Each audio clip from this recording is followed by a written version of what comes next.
Now, the award-winning Scottish journalist Melanie Reid has been paying tribute to the work of occupational therapists in helping her recover from a devastating horse-riding accident. She's told their annual conference that, quite simply, they taught me how to live again after she broke her back and neck 2 years ago.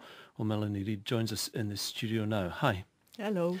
So you must get lots of invitation, I'd imagine, to talk about yourself and your recovery. Why speak to the occupational therapists and what is it you owe to them? Because as a profession, they help me in a way that I never imagined beforehand, because I didn't know what an occupational therapist did. I don't expect many people do when they're able-bodied. But it's actually a really, really crucial job, but it's one that's almost invisible if you don't suffer from some sort of disability. They see the world through special eyes, and they look at it, and they look at little practical things that can make an enormous difference. And they helped put me back together again. They taught me they gave me a cup that I could lift up so I could drink my first cup of tea by myself, which was, an enormous sense of empowerment. They teach people how to feed themselves if they can't. They give them devices that they can learn to feed themselves, or they put little tags on your zips so you can do your clothes up again.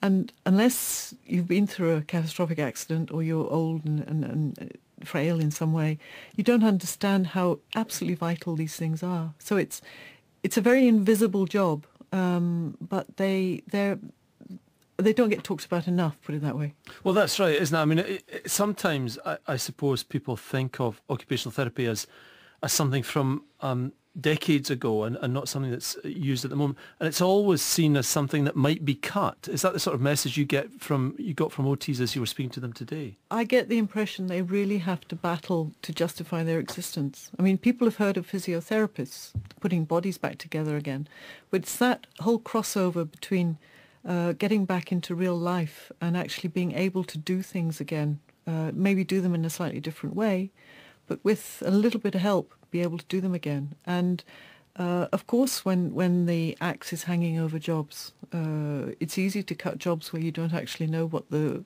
how do you actually quantify the quality of life which someone is given when they're able to make themselves a cup of coffee again. I mean, for instance, when I went home, I couldn't reach the cooker, but my community OT got me a slow cooker, and we did it on the kitchen table, and that was at a height with a wheelchair that I could reach. So therefore, I could cook a meal again.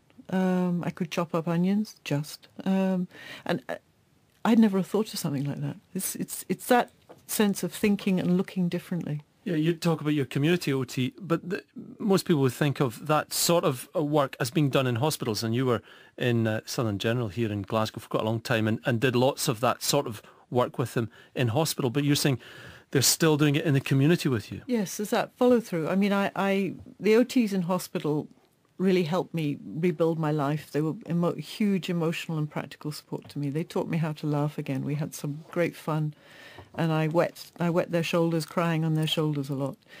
But there's a follow-through. The OTs are the people that go to your home, make sure that it works. They make sure the ramps work. They install showers at a height that you can reach them.